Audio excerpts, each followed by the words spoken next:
हाँ, परसेंटेज की सीरीज चल रही है और 9 पार्ट तक जो है वीडियो डल गई है। अभी तक आपने 9 पार्ट नहीं देखा है तो सबसे पहले 9 पार्ट तक आप देख लीजिए, फिर उसके बाद जो है ये 10वां पार्ट है।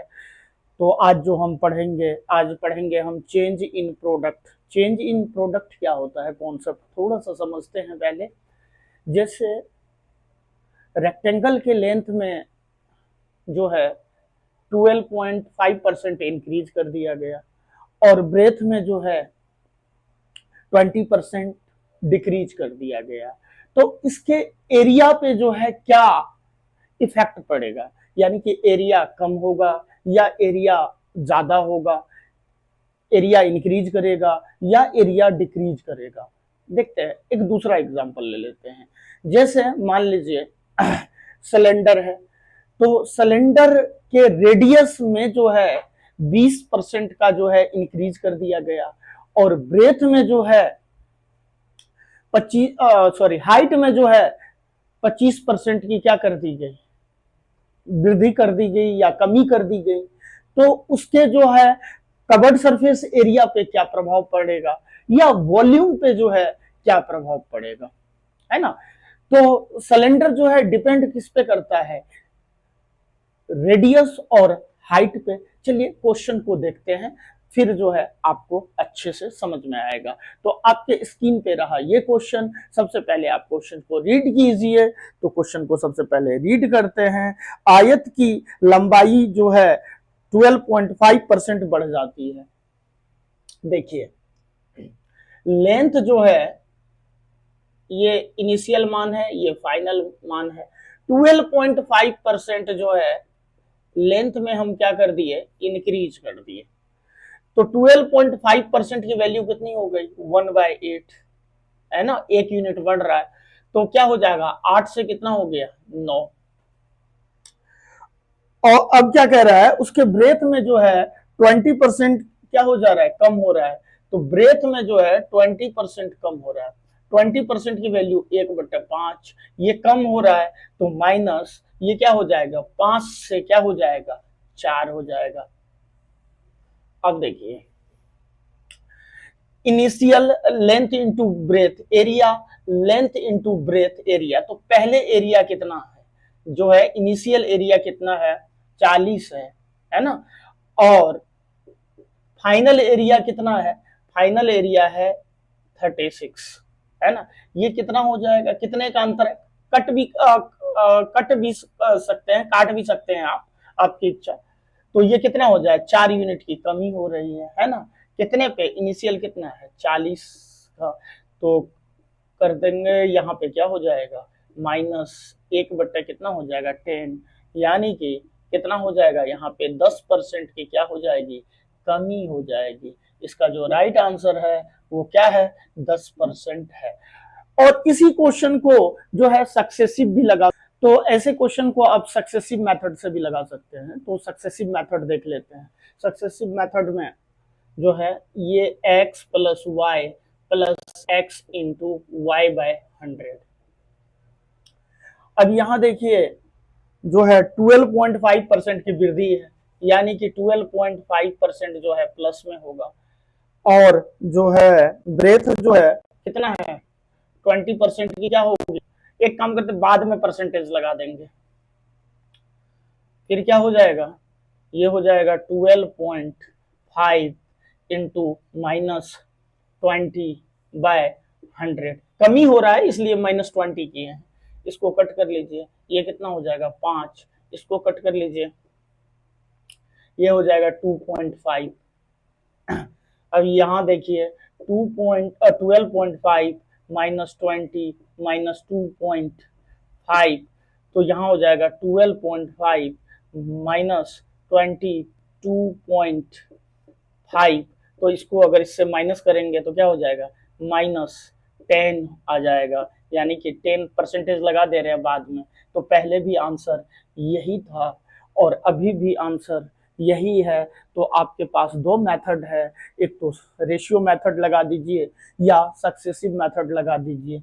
रेशियो मेथड आसान होता है, परसेंटेज की जो डेटा होते हैं वो उस पर रेशियो मेथड से बहुत जल्दी, अब यहाँ 37.5 दे देता या 62.5 दे देता तो यहाँ जो है कैलकुलेटिव हो जाता। हाँ, अगर 19% दे दे, 11% दे दे तो आप सक्सेसिव से जा सकते हैं, सक्सेसिव मेथड यूज कर सकते हैं।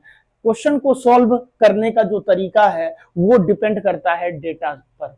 डेटा कैसा है, जिस टाइप का डेटा है उस मेथड का यूज करेंगे। तो सबसे पहले प्रैक्टिस होनी चाहिए। ये कब पता चलेगा, जब आप क्वेश्चन की प्रैक्टिस करेंगे, ज्यादा से ज्यादा क्वेश्चन को प्रैक्टिस करेंगे तो आपको पता चलेगा कि जो है कौन सा मेथड लगाना है। अच्छा 11% देखे, चलो सक्सेसिव लगा दिए। अच्छा 37.5 देखे, अच्छा रेशियो लगा देना है।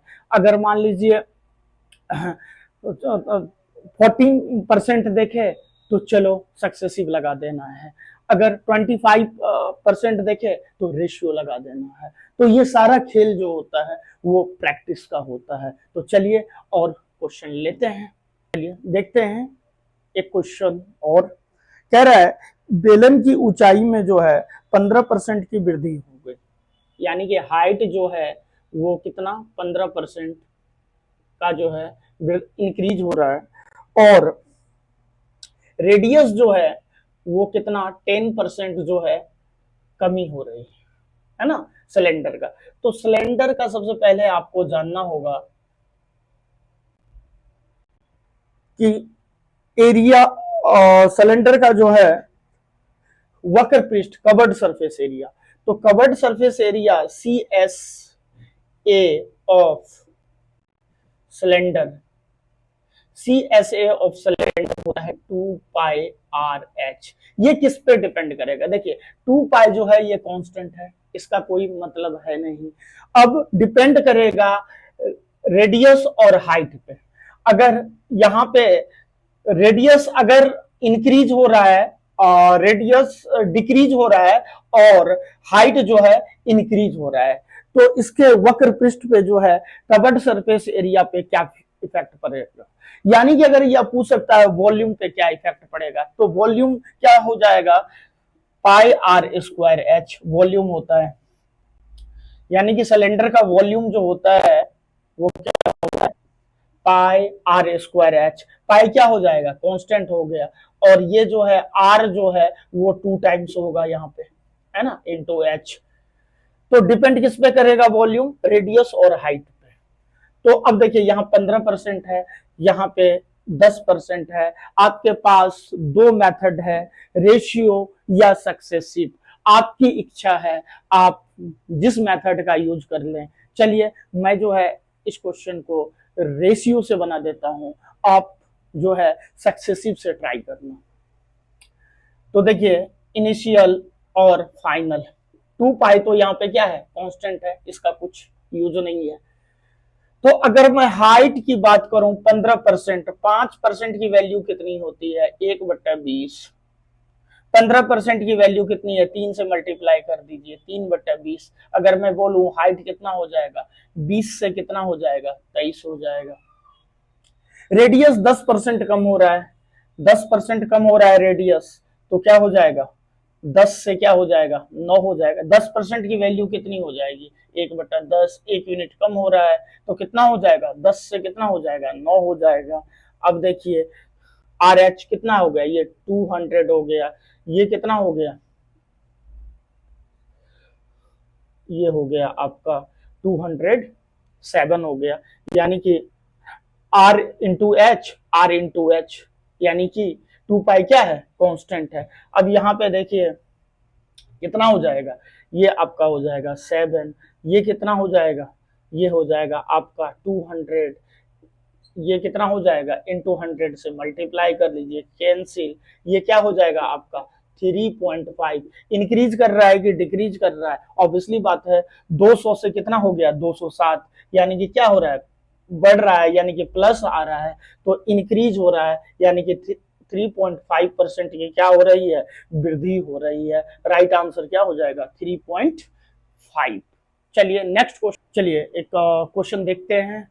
आपके स्क्रीन पे ये रहा क्वेश्चन। सबसे पहले क्वेश्चन को रीड कीजिए। क्वेश्चन कह रहा है, एक गांव में बाढ़ में अपनी 12% बकरियां खो देता है और शेष बकरियों में से 5% की बीमारियों से मृत्यु हो जाती है। यदि अब जो संख्या बची है वो 8360 है, तो जल प्रलय से पहले की वास्तविक संख्या क्या थी। देखिए, गांव में एक बाढ़ आया, ठीक है, उसमें जो है 12% बकरी खो गई। बाढ़ आया तो बहुत सारे बकरी रही होगी, तो जो है इधर उधर भागने लगी, और उसका शेष का, क्वेश्चन में जब शेष के है तो उस पर ध्यान देना है ना। तो शेष का जो है 5% जो बच गया, बकरी खोने के बाद जो बकरी बच गया वो क्या हो गया, 5% बीमारी की वजह से जो है मर गया। अब देखिए, अब जो बकरी बच गई वो 8360 है। तो जब बाढ़ नहीं आई होगी, जब जल प्रलय नहीं हुआ होगा, तो उस समय में जो है टोटल बकरी होगी, बकरी जो है खोई भी नहीं होगी और बकरी मरी भी नहीं होगी, सब बकरी उसके पास होगा, बंदे के पास जो है। कितना दुखी हो गया होगा। तो चलिए, अब देखिए क्या होता है, जैसे मान लीजिए हमारे पास 100 रुपए है, अब मैंने जो खर्च कर दिया पैसे, तो वो जो बच गया वो क्या हो गया, सेविंग हो गया, सिंपल सा। उसी तरह पहले बकरी था, खो गया, जो बचेगा वो क्या होगा, सेविंग होगा, जो बकरी बची हुई है। तो देखते हैं यहाँ पे, ये हो गया इनिशियल और ये हो गया फाइनल। फाइनल ये इनिशियल, ये हो गया सेविंग, जो बकरी बची हुई है खोने के बाद। तो 12% खो गई, 12% यानी कि 4% की वैल्यू कितनी, 1/25 है ना। अगर 3 से मल्टीप्लाई कर देंगे, 4 को अगर 3 से मल्टीप्लाई कर देंगे तो 12 हो जाएगा। तो यहां भी कितना होगा, 3 से मल्टीप्लाई कर देंगे, यानी कि कितना हो जाएगा, 3/25 हो जाएगा। यानी कि पहले 25 बकरी थे और 3 बकरी जो है खो गए, 3 यूनिट, तो कितने बच गए, 22 बच गए। यहां तक समझ में आ गया होगा आप लोगों को। अब देखिए, 5% बकरी जो है वो क्या हो गई, मर गई। तो 5% बकरी मर गई, तो 5% की वैल्यू 1/20 है ना। तो 20 यूनिट है, 1 यूनिट चला गया, यानी कि मर गया 1 यूनिट टोटल में से, तो कितना बचा, 19। अब यही तो कह रहा है क्वेश्चन में। अब ये जो है सेविंग है, तो सेविंग जो बकरी बची है वो कितना बची है, 8360 बची है। क्लियर है, एक मिनट। अब देखिए, ये बची जो बकरी है वो 8360 है। अब इसको कट रहा है क्या, काट दें, चलिए मल्टीप्लाई कर देते हैं डायरेक्ट। ये कितना हो जाएगा, 25 दूनी 50, ये हो गया 500। अब इसको मल्टीप्लाई कर दीजिए, तो ये कितना हो गया, 418 हो गया। इसको अगर मल्टीप्लाई कर देंगे, 19 दूनी 38, 19 दूनी 38 और 3 41, 448 हो गया। अब ये बचा हुआ है 418, और ये कितना बचा हुआ है, 8360। ये इसका कितना गुना है, ये इसका जो है 20 गुना है ना। 418 का 83 गुना, 836 देखेंगे पहले। तो 836, 418 को कितने बार गुना करेंगे, 836 आएगा 2 बार, और एक जीरो है तो एक जीरो लगा दिए। तो यहां भी कितना से मल्टीप्लाई करेंगे, 20 से करेंगे, तो कितना हो जाएगा, 1 2 3 4 जीरो हो जाएगा, है ना, 4 जीरो, यानी कि 10,000। 10,000 हमारा ऑप्शन नंबर क्या है, बी जो है इसका राइट आंसर है। आपको अच्छे से समझ में आ गया होगा। चलिए देखते हैं नेक्स्ट क्वेश्चन। चलिए एक क्वेश्चन देखते हैं। तेल की कीमत में 20% की वृद्धि होती है, इनिशियल और फाइनल, यानी कि प्राइस में 20% बढ़ रहा है, 1/5, ये क्या हो जाएगा, 5 से 6। और जो है खपत में जो है 8 सही 1/3% की क्या हो रही है, कमी हो रही है। तो 8 सही क्वांटिटी में जो है, खपत में जो है कितने हो रही है, इसका वैल्यू कितना होता है, 1/12। देखिए, अगर आपको परसेंटेज का डेटा याद है तो कितनी जल्दी क्वेश्चन सॉल्व हो रहा है। अगर इसी चीज को अगर हम सक्सेसिव लगाएंगे तो फिर यहाँ पे फंसेंगे आप, ज्यादा से ज्यादा 3-4 मिनट का टाइम आपका चला जाएगा। और इस मेथड से आप बनाएंगे तो मुश्किल से 10 से 15 सेकंड में क्वेश्चन का सॉल्यूशन हो जाएगा। यही फर्क है डेटा का और यही फर्क है मेथड का। तो यहां देखिए 12 से 11 हो गया, 1 यूनिट कम हो गया, ये कितना हो गया 60, ये कितना हो जाएगा 66। यानी कि प्राइस इनटू क्या क्वांटिटी इक्वल टू क्या होगा, खर्च होगा। प्राइस, मान लीजिए मैंने समझाया था आपको, जो आलू का एग्जांपल दिया था, तो 10 रुपए किलो आलू है, 5 किलो आलू लिए तो हमारी जेब से कितना पैसा गया, 50 रुपए गया। तो वही है quantity into rate equal to खर्च। तो बिल्कुल यहाँ 60 हो गया, यहाँ 66, कितना बढ़ा 6 बढ़ा, कितने पे है ना 60 पे। कट कर दीजिए, 1/10 की वैल्यू कितनी हो जाएगी 10% हो जाएगी, है ना। 100 से मल्टीप्लाई कर देंगे तो क्या हो रहा है, वृद्धि हो रहा है कमी हो रहा है, वृद्धि हो रहा है, यानी इंक्रीज हो रहा है। तो राइट आंसर क्या हो जाएगा 10%, इसका जो है राइट आंसर हो जाएगा। Thank you. अभी तक हमारे चैनल को लाइक शेयर एंड सब्सक्राइब नहीं किए हैं तो चैनल को लाइक शेयर एंड सब्सक्राइब कर दीजिए, बेल आइकन को प्रेस कर दीजिए। फिर इससे भी बेहतर जो है कॉन्सेप्ट को लेकर आऊंगा। और जो है आपको क्लास कैसा लग रहा है आप कमेंट बॉक्स में जरूर लिखकर बताएंगे, ताकि मेरा भी हौसला बढ़ता रहेगा। और कोई कमी है तो उसको पूर्ण रूप से जो है सुधारने की कोशिश करूंगा। ये नहीं कहता हूं कि कोई भी परफेक्ट है, लेकिन पूरा कोशिश रहेगा कि मैं अच्छे से अच्छे कंटेंट जो है ला सकूं। Thank you so much.